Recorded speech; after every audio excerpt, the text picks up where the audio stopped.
past the clouds, over the dark night. She reached up to the sky of stars and caught the red-hot light of the North Star.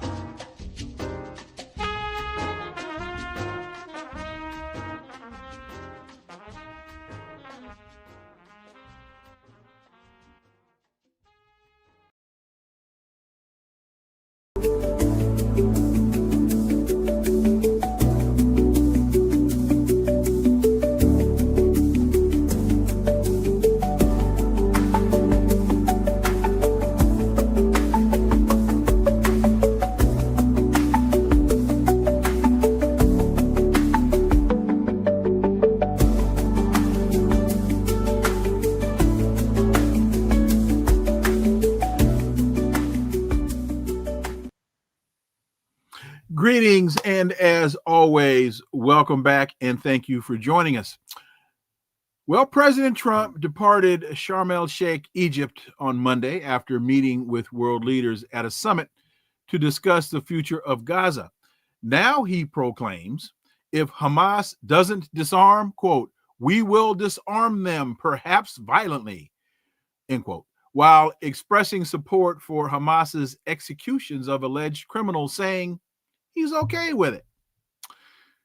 The overarching question to me is all of this peace fanfare in the Middle East giving Trump a false sense of security, significance, and power?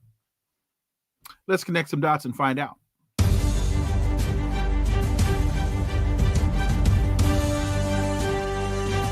Connecting the Dots with Dr. Wilmer Leon, where the analysis of politics, culture, and history converge. Welcome to the Connecting the Dots podcast with Dr. Wilmer Leon, and I am Wilmer Leon. With each show, my guests and I provide insight and analysis into current events and the broader historical context in which most of these events take place. Let's quickly look at a few of today's headlines. The conservative majority of the U.S. Supreme Court appears poised to weaken a key pillar of what's left of the Voting Rights Act after a lengthy oral argument earlier today. A ruling holding Section 2 unconstitutional would dramatically upend American election law and strip minority voters of a tool to challenge discrimination. We'll have to see how all this shakes out, but it's not looking good for the Voting Rights Act. Israel violates ceasefire deal by having aid entering Gaza over the number of bodies released by Hamas. Israel was aware that not all of the bodies would be released right away when it signed the ceasefire deal, as some remains are still under rubble. Israel has informed the UN that it will only allow 300 aid trucks to enter Gaza per day, keep the Rafah crossing closed, and block virtually all fuel and gas shipments into Gaza until Hamas releases all of the remains of Israeli captives, which still need to be located. And from what I understand, 600 trucks a day is the bare minimum that relief agencies say would enable them to make some minor dent into the starvation that is still ongoing in Gaza. Ukrainian delegation arrives in Washington to push agenda of fewer talks with Russia and more weapons. A high-level delegation of Ukrainian officials arrived in Washington today to meet with U.S. officials ahead of Ukrainian President Zelensky scheduled to meet with Trump on Friday. They're talking about Tomahawk cruise missiles. They have a range of 1,000 miles, some with modifications over 1,500 miles. And the idea, anyway, is to send these weapons deeper into Russia. Not a bad idea. Not a good idea. A very bad idea. The issue before us is Trump and world leaders meet in Egypt on future of Gaza as Israel celebrates return of hostages. But the question is, where was Benjamin Netanyahu? A Hamas political bureau member confirmed they would, quote, not be involved, end quote, in the summit, adding they had already acted principally though. Qatari and Egyptian Qatari and Egyptian mediators. If this was as big of an event as Donald Trump claimed it to be, where was Benjamin Netanyahu? Maybe afraid of being arrested. Let's turn to my guest. She's a political economist and political scientist, professor at the Department of Political Studies, University of Manitoba, Canada, director of the Geopolitical Economic Research Group, and an author of numerous books, Dr. Radhika Desai. As always, welcome back. Thanks for having me again, Wilmer. Great always to chat with you. So, and I'm really interested in your take on this issue since you have been traveling quite a bit.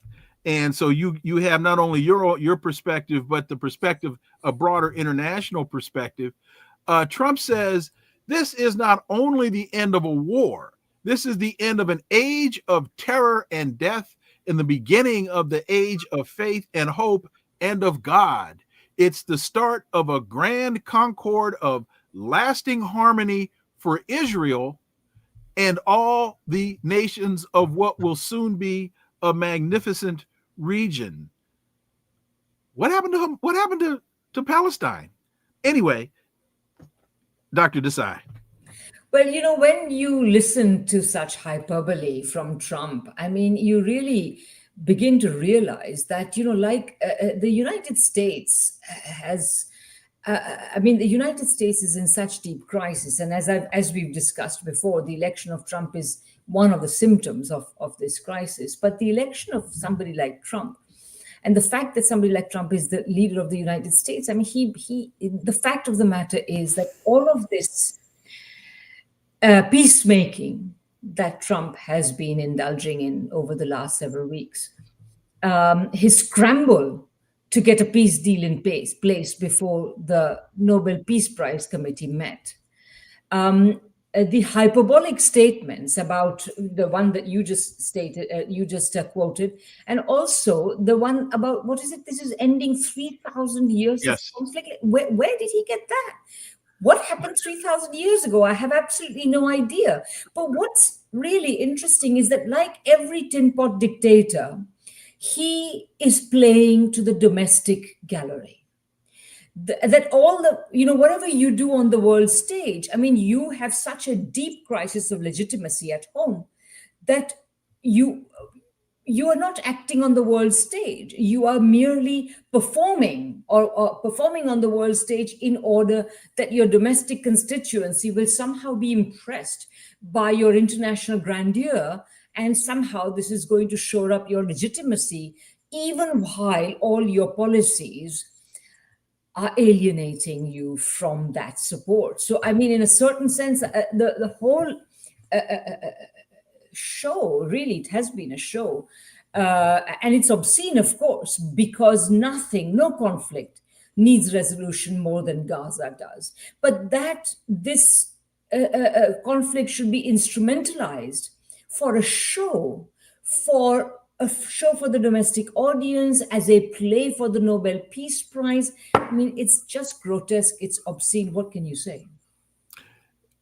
Again, you've been traveling, having access to a number of international media sources so either through the media that you've seen in the places that you've traveled, and or with the individuals that you've been engaging with, has this been a topic of discussion? And what has been is there a consensus that you've been able to take away from the conversations that you've had? Well, I mean, I think that the main thing that comes across when you talk, I mean, I've been in Russia for the Valdai meetings, and then I've been at an international conference in China. The main thing that you take away is that essentially, essentially that the world has seen the operations of imperialism. The world has seen that the United States is willing to back the most brutal genocide that the world has seen televised ever in the world. That's one of the most horrific wars that has been conducted. somebody gave, I think this was on BBC actually, but this was a measure. Somebody said that the bombardment of the buildings in Gaza, the built infrastructure in Gaza, is of a scale even larger than that in Dresden, in Germany. So you can see that while all this is happening, and we know that Trump, people, the mainstream, the Western mainstream media has been talking about how Trump has managed to wangle this deal because he can control Netanyahu. Well, if he can control Netanyahu, how about stopping the genocide? But of course, we are not seeing that. We have but the broad consensus that I have seen is that the biggest outcome of all this is that imperialism today stands naked, and everybody can see just how ugly it is, just how vicious it is, just how its paws and claws and jaws are all dripping with blood, and this is the main thing that you see, because the fact is that there is one power in the world that can stop this genocide tomorrow. And remember, peace deal or not, the war in Gaza, the occupation is continuing, the violence is continuing. You have just narrated in your headlines that on the grounds that Hamas might have misidentified one body, Israel is halting aid that it has committed to. I mean, everybody understands, that, and of course, earlier Israel was threatening to do the same because of the fact that only 4 bodies had been returned. But what are you to do? How are you supposed to suddenly conjure up bodies when, in fact, as you rightly pointed out, they're lying under rubble? So basically, I think that the international consensus is that, at least as far as I can read it, is that the United States, the West, Israel, they have no moral standing left anymore. They're calling this a 20-point peace plan. I'm trying to figure out where's the plan. Yeah. There's no timeline. There's no way of holding people accountable. Nothing. They don't address the right of return. There are so many things missing from this. I've been calling this the Minskification of the Palestine-Israeli conflict, in that, I think Israel had reached a point where they needed to stop. And we know Hamas was at a point where they needed to stop. And that all this really is not a peace plan. It's a cessation in violence to give Israel time to rearm, to adjust, because they've always stated very clearly their objective is the extermination of the Palestinian people. Now, all of a sudden, they want peace? That doesn't make any sense to me, Dr. Desai. Well, at least some of the more informed people that I've been listening to, they are pointing out that this is definitely a ceasefire that was forced on Netanyahu. Basically, after 2 years of unrelenting bombardment, unrelenting human suffering, the killing of decapitation of entire movements, etc. What you have is essentially a failure on the part of the IDF. And funnily enough, just before we went on air, I received an email, and I was just scanning it quickly before we went on air. And this is from let me just see here. This is from the newspaper of the Communist Party of Canada. They have just released this, and it contains a joint statement from Palestinian resistance organizations. That it says, after several paragraphs in which they, of course, salute the resilience and the heroism of Palestinian people, and thank their supporters, particularly Iran, Yemen, in Iran and Yemen, Lebanon, etc. They say the following: They said the powers, that is themselves, clarified that despite the occupation's persistent attempts to derail the sorry, that's not the paragraph I meant to read. That was the next one. They say inter alia, what we have achieved represents a political and security failure for the occupation's plan and a shattering of its goals to impose displacement and uprooting. It is a partial achievement in ending the suffering of our people and freeing hundreds of our heroic female and male prisoners from the occupation jails, in a step that expresses the strength of the resistance, the unity of the national position, and the people's insistence on achieving freedom and dignity. So, this is really very important and interesting, because I think that, the idea that this should be considered at least a partial victory for the Palestinian side is very real. And I think that we have to see it this way. At the end of the day, the Palestinians have been struggling for their liberation since the Nakba, and since in fact even before the Nakba. So all these decades of resistance, the things were not going to be resolved in a day. But nevertheless, what we have seen here is a situation in which Netanyahu was forced to come to some kind of ceasefire deal. He has had to agree to it.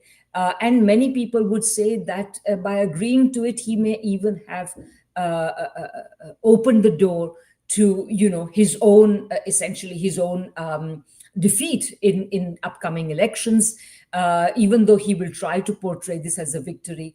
Now that, provided the ceasefire lasts, if it does, then the Netanyahu's accountability to the Israeli people themselves cannot be postponed forever. So all in all, you can say that the Palestinians have essentially won a sort of victory.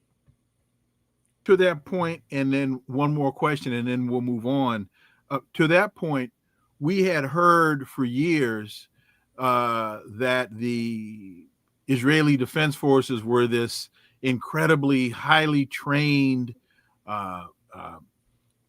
just absolute military machine, that they were just one of the world's most formidable forces. And to your point, after 2 years, they hadn't even gotten 50% of Gaza. No. And now having to withdraw. So that point, and then the question is, where's Iran here? Because Iran did not come to Egypt, and I don't think Ansar Allah in Yemen was invited. No. Those are two outliers out there. Those are wild cards. Sure, absolutely. I mean, basically, the entire axis of resistance, which includes Hamas, is, I think, must be at least congratulating themselves for a, for at least a partial victory. I think that this is this is a key point. And as far as Netanyahu is concerned, I mean, the fact that he's not there, the fact that Hamas is not there, it really throws a very peculiar light on, exactly what are these people discussing if the two warring parties are not there. I think they can only be discussing some kind of and given the nature of who is meeting, etc., how, if there were to be some kind of a new regime in over new kind of jurisdiction over Gaza of the sort envisaged in this ceasefire plan, with this Palestinian Authority, which would include somebody like Tony Blair, over which Trump would hold ultimate authority. All this would only be a kind of ground preparation for essentially a kind of a corporate kind of what's the word for it? Feeding from turning Gaza into a trough for big corporations to feed on. That is to say that they would, essentially hand out contracts to do this, that, and the other. And that can only be the sort of thing they're discussing, because they're certainly not discussing how to bring peace, how to liberate Palestinian people, etc., etc. How to implement even a two-state solution, if that's what they were going to. You cannot do it without Palestinians being present. And that's another thing that was missing from this so-called peace agreement.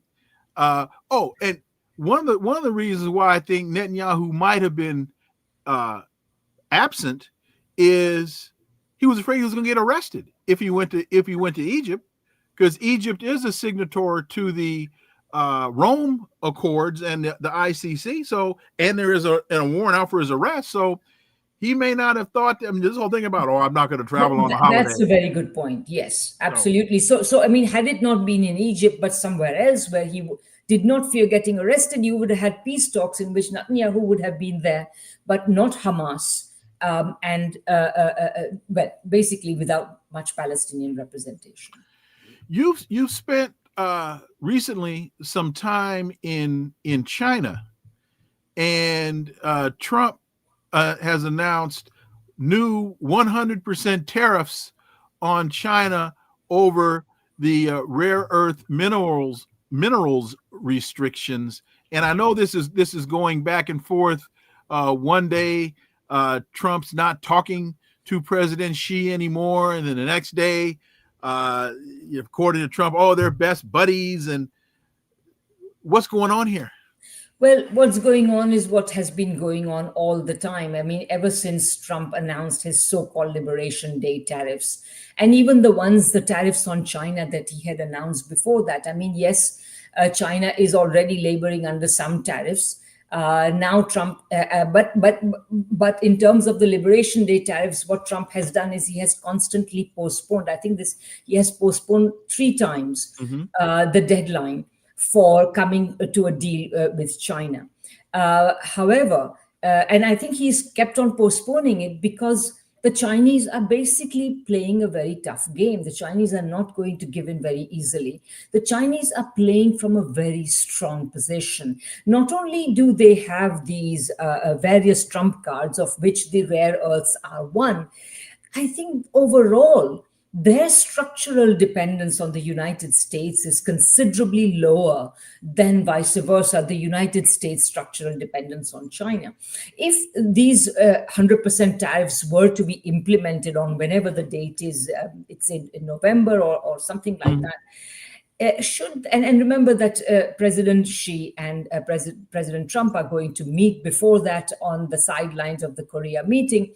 And presumably Trump will try to inveigle something from China, but quite frankly, what has he got to give them? I have no idea. So we may see yet another postponement, or we may see, because remember, the whole story with Trump and tariffs has been always this taco story. That is, Trump always chickens out.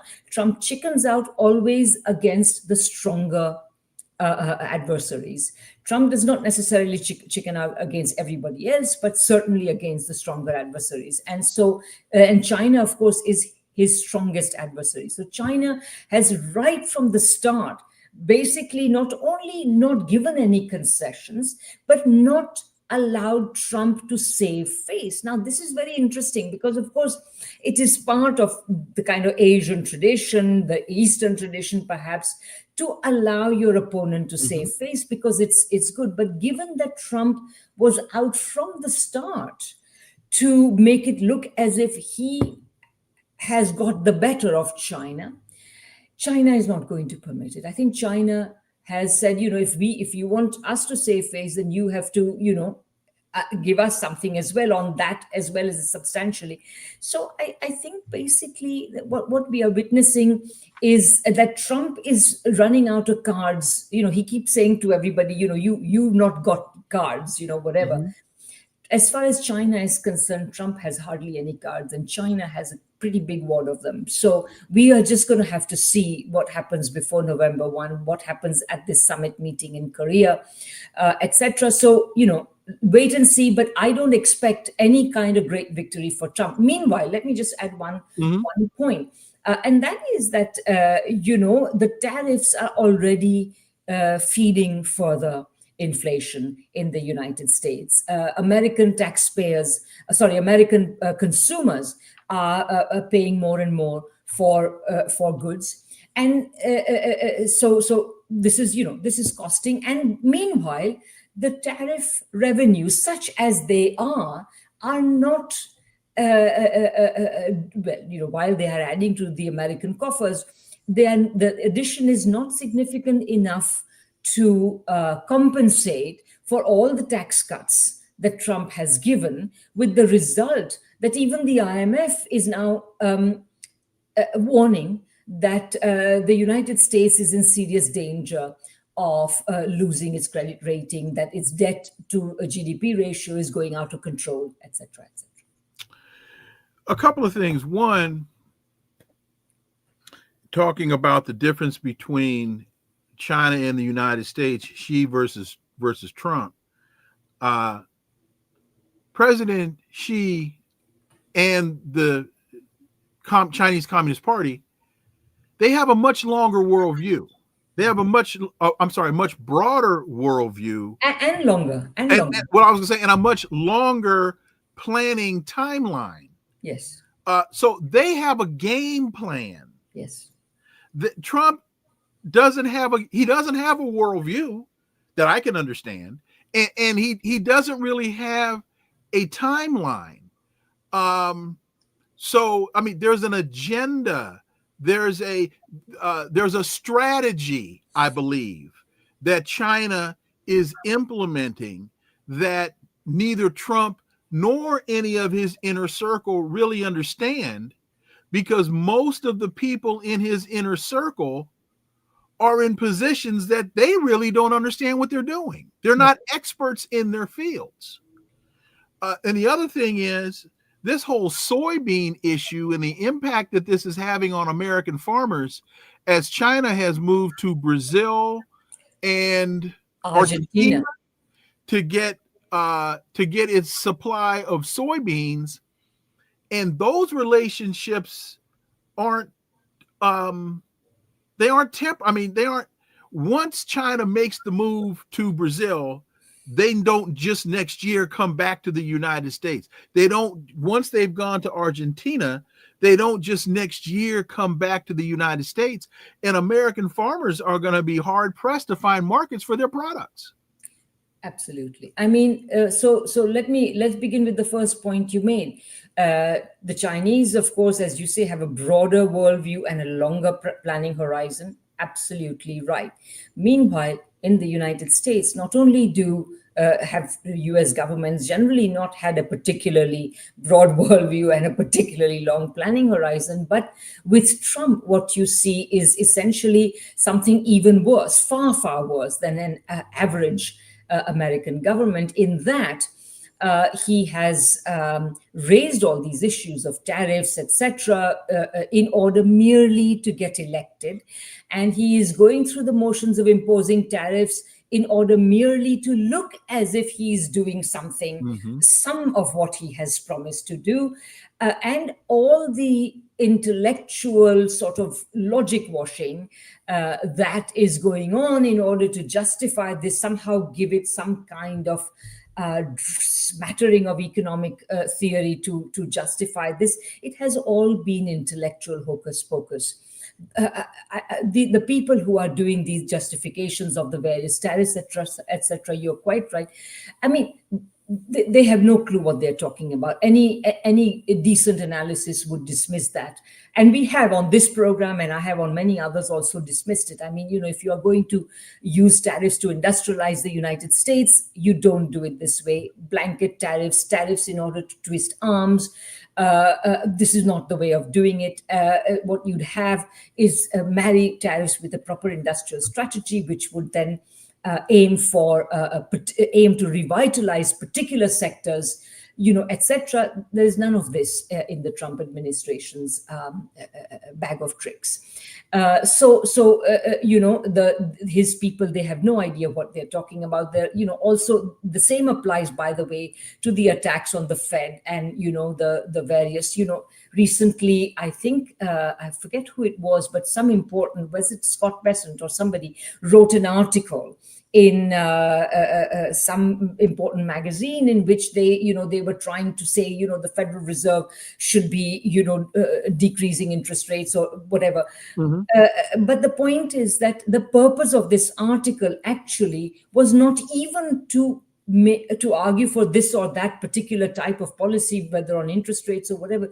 It was really to say that the Federal Reserve has always been political, for the purpose that eventually, no matter what happens, no matter what the Federal Reserve does, Trump will be able to take credit for what the Federal Reserve does. So it's kind of opening the way to, again, for a completely performative, completely to make a show out of even the Federal Reserve. So, to come back to your main point, I mean, yeah, so they don't know what they're talking about. And what's more, all of this is just an elaborate show for electoral purposes. Secondly, the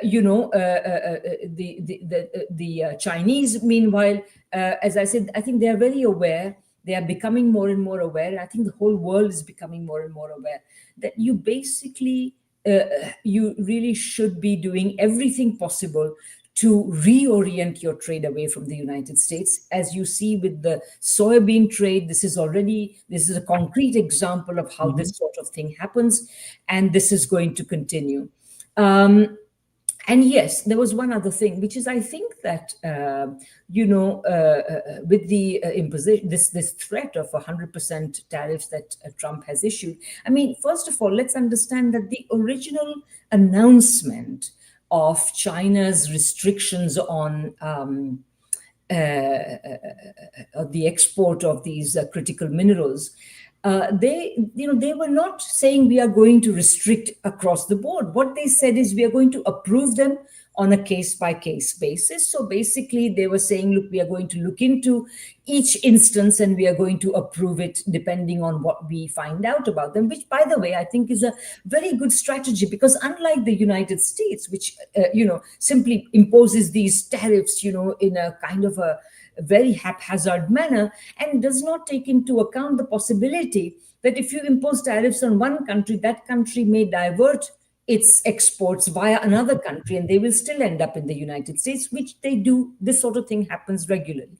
China, meanwhile, is saying we're going to investigate everything and we're going to decide only after thorough investigation so that our purposes will actually be achieved. So I think that's a perfectly sensible thing. And they're not even saying that we will not export to the United States. All they're saying is we will consider everything on a case-by-case basis. This was the thing. And a second thing that was very important from Trump's point of view in there is that they said that none of these minerals should be used for military purposes. This is a huge thing because a large part of the importation of these critical minerals is for defense uses in the United States. And I think this is probably what got Trump's ire, and he imposed his he issued his threat. Notice also one other thing, which is that the moment he did that, the stock markets collapsed. And the moment they did that, Trump turned around and said, Mr. Xi is a very nice man and he just had a bad day and so on. I'm sorry, President Trump, this is not what happened. President Xi knows exactly what he's doing. So again, Trump is governed. So part of the taco trade is, but the tariffs, of course, will lead to inflation, etc. But there is also the issue of what the tariffs do to all his corporate acolytes, all Trump's corporate acolytes. So again, and to the stock markets, on which, of course, the wealth of all his corporate acolytes and Trump himself actually depends. So again, he's not going to be able to sustain that in the face of stock market tantrums. So, and meanwhile, I think that China has merely pointed all these things out in order to strengthen its hand in any negotiations that take place ahead of the November deadline. Well, somebody needs to tell the president he's engaged in very, very bad kabuki theater, and he's not in Japan. Somebody needs to tell him that. The Trump administration just sank another boat, killed another, 5 or 6 people, murdered another 5 or 6 people off the coast of Venezuela. How concerned are you, particularly with the awarding of the Nobel Prize to Maureen Corinne Machado? How concerned are you that that's a signal to the United States that it's okay to try to take out Maduro? Well, apparently Machado was nominated by Marco Rubio and some other Trump acolyte to the Nobel Prize Committee. I mean, by the way, I have to say, everybody, the whole world looked a bit askance when they gave Barack Obama the Nobel Prize before he'd even done anything. Right. I mean, it was just completely ridiculous. So I think that if that was bad, I mean, this just really takes the cake. This woman has been campaigning essentially for regime change in Venezuela for 25 years. What's more, the kind of regime she would replace the existing Bolivarian government with is essentially a regime that would take away Venezuela's sovereignty, make Venezuela a creature of the United States. I mean, how peaceful is that? Ask the Nobel Peace Prize Committee. I mean, as I said, they have made the Peace Prize into a complete joke. And of course, I mean, to some extent, it always was. I mean, they always give the Nobel Peace Prize regularly to the heroes of imperialism. So where's the peace in that? Imperialism has been the principal cause of war for the last 200 years and more. So, go figure. But, okay, so how imminent is a US attack on Venezuela? I must say, I personally think that it cannot be ruled out at all.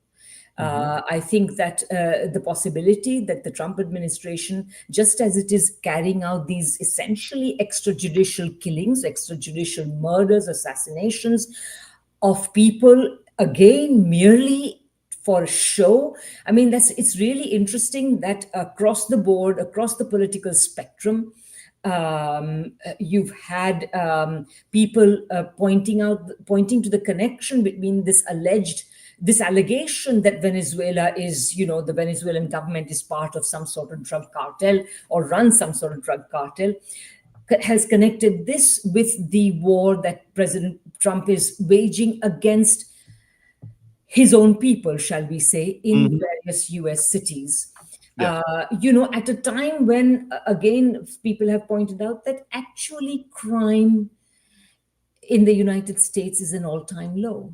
Yes. So what is going on? I think that, again, this is part of the murderous theatrics of the Trump administration. Remember that practically everything the Trump administration is doing is theatrical. It is not really aimed in any serious way at solving any problems that ordinary Americans have, even though he has won the election by claiming that he's going to solve those problems. So these you were earlier calling it kabuki theater, but there must be some name. We must invent some name for the macabre, murderous theater that Trump is engaging in, because it costs the lives of people. But the possibility that he might launch some sort of attack on Venezuela is not at all to be dismissed. I think it's very real. I think this will be another front on which the world should become, world public opinion should mobilize and should condemn any such strike, which, it's not justified. I mean, a lot of people, in some ways, the Palestinian cause was easier for most people to identify with. The Venezuela, it has become so demonized in so many contexts that it may be a bit more difficult. But quite frankly, it doesn't matter what you think of the Venezuelan regime or the Venezuelan government. What matters is Trump entitled, is the Trump administration entitled to launch any sort of strike on Venezuela? This becomes the question. And the answer, of course, is no. So what will happen at that point? I don't know. You mentioned in talking about the Nobel Prize that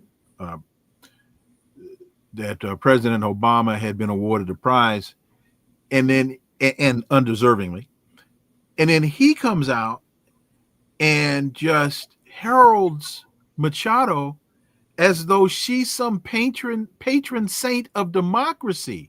Ridiculous. If there was in the minds of anyone any question about the duplicitous nature of Barack Obama, that statement yes, is proof positive, the jury finds you guilty, get him out of here. That was just insanity.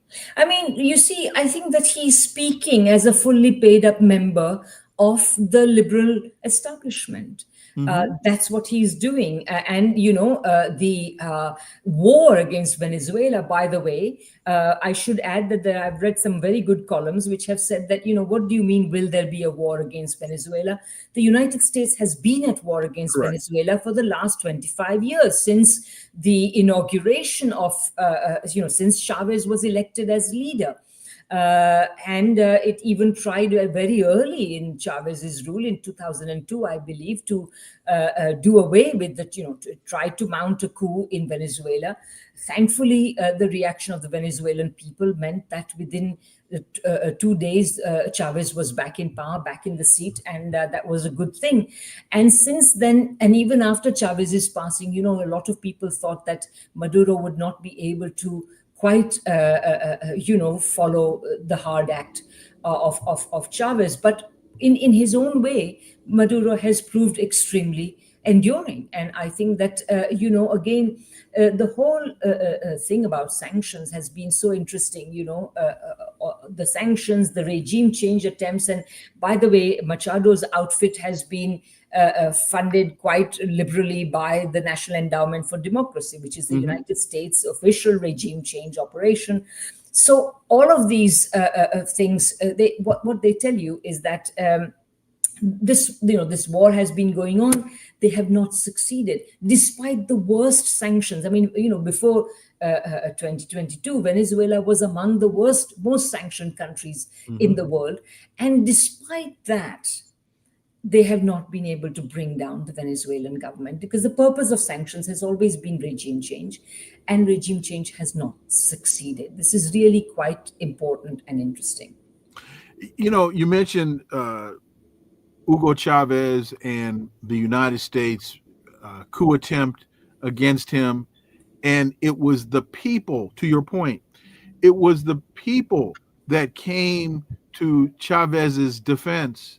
Then we had what became known as the Bay of Piglets operation. The United States sent in mercenaries trying to foment a coup or murder President Maduro. It was the Venezuelan people, a group of Venezuelan fishermen, that stopped the plot. Yes. That should send a message, I would think, to anybody in the Department of Defense or anybody in the administration. Should understand the people in Venezuela are about their revolution, and Chavez and Maduro have armed the Venezuelan people. The only government that arms its citizenry is a government that trusts its citizenry.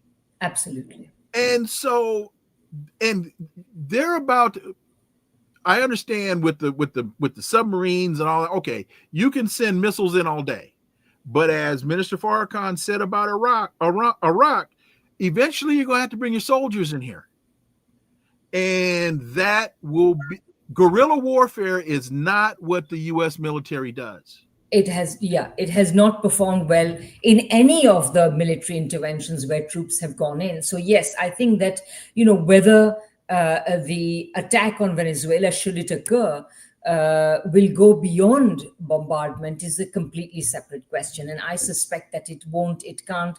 And of course, Trump has been elected, by the way, as Obama was elected, by an electorate that is fed up to hear. That is by an American electorate that's fed up to hear of wars. So the initiation of any sort of war, no matter how you justify it in the name of, fighting drugs and so on, it's not going to go down very well in the United States. And that is something that Trump does care about, has to care about. So we will have to see how it proceeds. But the possibility that Venezuela will be attacked by through bombardment and such means, it is not easy to discount that possibility. Dr. Radhika Desai, as always, thank you so much for your time. Greatly, greatly, greatly appreciate you fitting us in today, and really look forward to having you back. Same here. Thank you. Thank you. Thank you so much. Folks, I've got some questions, just a couple questions for you all that are in the chat, because there's more discussion, there's more escalation as it relates to this using ICE to go into our cities and chasing immigrants and so on and so forth. In the courts up to this point, it's not boding well for the administration. I think that the president is banking on these issues making their way up to the Supreme Court, and he's banking on the fact that the court will side with him. In fact, he's now even being asked if he's going to invoke, is it the Insurgency Act or the Emergency? I'm drawing a blank on the term, but there's a designation that he can make that gives him incredibly broad, sweeping powers in terms of how to implement the United States military in terms of the Insurrection Act. Thank you very much, Peggy Miller. The Insurrection Act, which would be an incredibly dangerous, undemocratic, at least, move to be made by the president. So I think Dr. Desai was spot on when she said, what we're seeing play itself out in the Middle East in terms of the United States involvement and intervention there is making its way or has already made its way to our shores. And with that, I don't think for as much as Donald Trump has been railing against undocumented immigrants, I don't think that that's really been the focus or the purpose. I think that's been the cover. I think that's been the excuse, and a very convenient cover to test the waters for martial law. That if he's able to get the courts to side with him, that it's okay to use the military and turn the military on American cities in this pursuit of these imaginary boogeymen and boogie women, boogie people, that if he's able to use that as the rationale, if he's able to use that as the rationale to invoke the Insurrection Act, then, folks, we are in for a serious problem. And I think we need to be paying much closer attention to this much sooner than later. I think this is a test. This is only a test. Again, I don't really think, and I'm not saying that he's not anti-immigrant, because he is. And I'm not saying that he's Zao,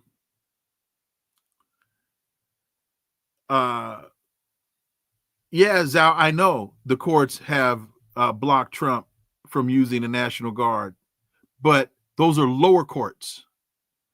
And what he's banking on is appealing these decisions beyond the lower courts and getting them to the Supreme Court, Zhao Yun. That's the plan. We know that the courts have blocked him. We know that. Anyway, and so I'm not saying that the immigration issue in his mind and to his base isn't an issue. That's not what I'm saying. What I'm saying is that's not the real issue. That, again, he sees this as an opportunity to attack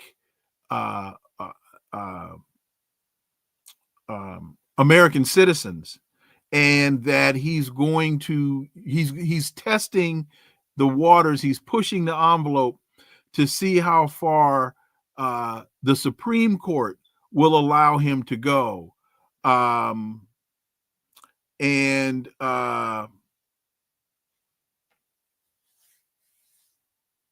Once he gets that answer, it's not going to bode well for the Constitution. It's not going to bode well for the American people. Yes, Peggy, it is a total power grab. You're absolutely right. Also, we've got this issue now with the Voting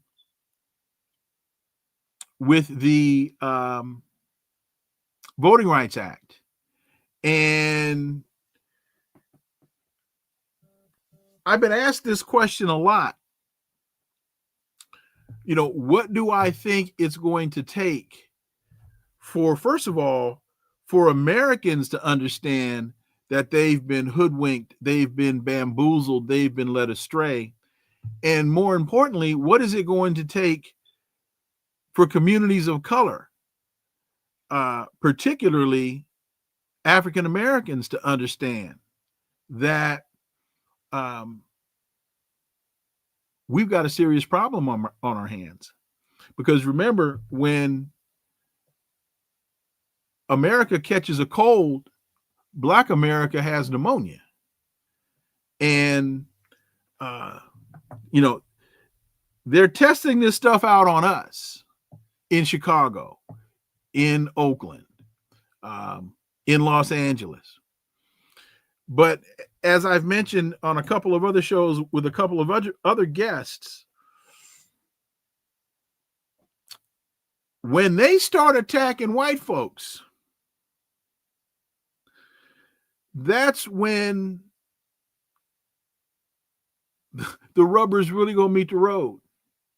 Because they got a lot of these militia people out here that aren't nearly as focused on the race war as they are on tyranny of the government. And, the data shows us there are way more weapons in this country than there are people. And so a lot of these folks that are running around in the woods on weekends with that camouflage on and that paint on their faces, again, you got a lot of kooks and nuts out there that are, planning for the race war, but you also got a lot of folks out there that consider themselves to be true patriots. And they, again, are protecting themselves against the tyranny of the government, not necessarily concerned nearly as much about these tiki torches and all this other kinds of stuff. And if you've been to the grocery store in the last week, you will know that, hey, folks, prices are only going up. They're not going down. And they've laid off another 4,000 federal employees, which did not have to be done. I really think on this one that Donald Trump figured that he was going to squeeze the Democrats, that he would lay all these people, he would fire these federal employees and try to blame it on the Democrats shutting down the government, as though people in this country are stupid enough to believe that there was a cause and effect here. When in fact, not only is there no causation, there's no correlate. There's not even correlation, other than Donald Trump just decided to do it at the same time, thinking that he could pull the wool over people's eyes. And, oh my God, the Democrats shut down the government, and Donald Trump had to fire all these people. That's a Russell vote move. That's as wrong as the day is long. Dr. Wilmer, a question: is the Second Amendment really that powerful? Americans have the right to bear arms, but the government can cut off the resources to keep the pew-pews firing. Well, first of all, Chris, the Second Amendment isn't really that powerful because the Second Amendment does not say what so many gun rights advocates think that it says. And it's, I don't think it's really not that difficult, because the Second Amendment reads,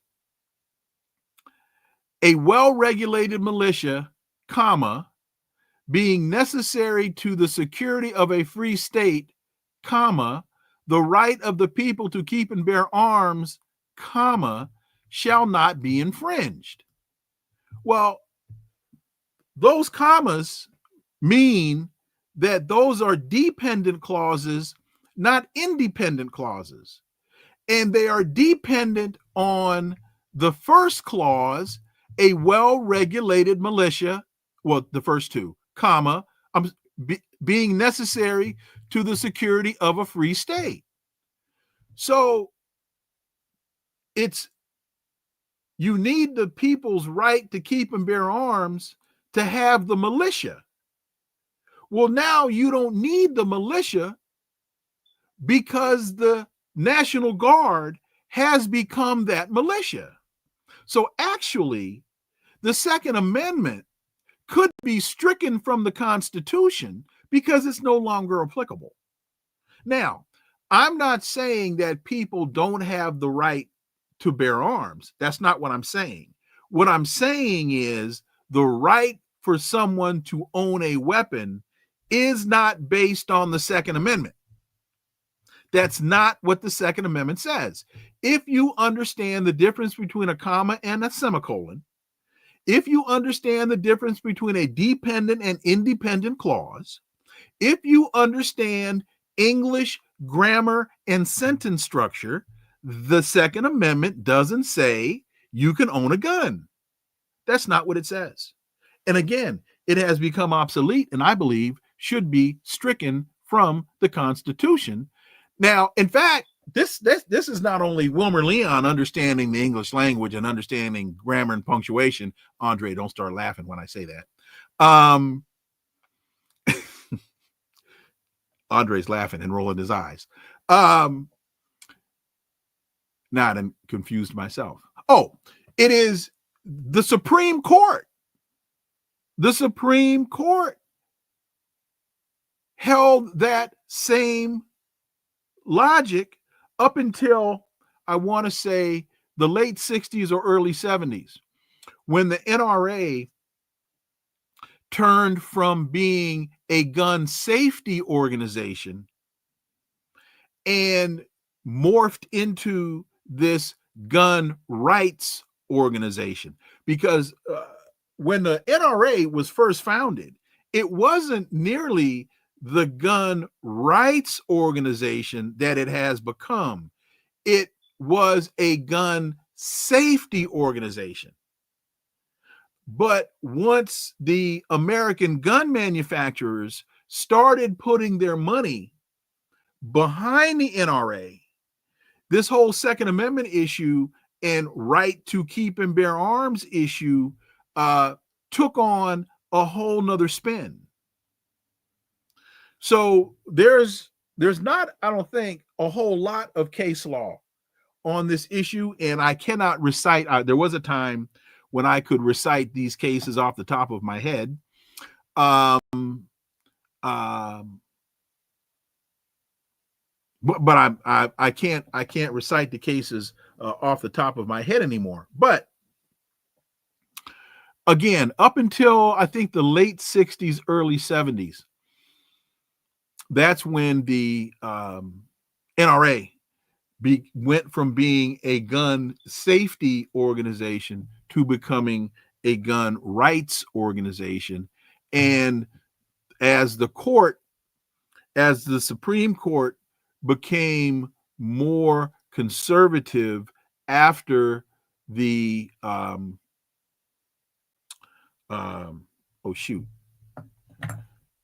I'm drawing a blank on the Supreme Court Chief Justice Warren, the Warren Court. After the Warren Court and the subsequent courts became more conservative, then that's when you started to see this shift in perspective. Let me see here. When we had okay. Well, anyway, so folks, excuse me. That's about it for now for the kid. Really appreciate you all joining me today. And again, Dr. Desai, I want to thank her very much for joining us. Stay tuned. New episode tomorrow. Ricardo Vaz is going to join us from VenezuelanAnalysis.com. He's the editor at VenezuelaAnalysis.com. Ricardo Vaz is going to join us to get some deeper insight into what's really going on in Venezuela. Please follow and subscribe, leave a review, share the show. Hey, folks, we are real close. I haven't looked at the numbers myself, but I'm told that we're right around 80 people away, 80 subscribers away.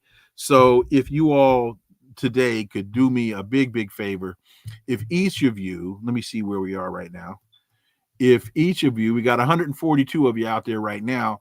If each of you could send a message to 2 friends, asking them, copying this link and sending them this link saying, hey, check out this show, and, connecting the dots could really use your support. We can really do a lot with this. So if you could help us out, we would greatly appreciate it. Again, Ricardo Vaz will join us tomorrow. This is where the analysis of politics, culture, and history converge. Talk without analysis is just chatter, and we don't chatter here on Connecting the Dots. See y'all tomorrow. Ricardo Vaz will join us. Until then, I am Dr. Wilmer Leon. Have a blessed remainder of your day. Peace. I'm out.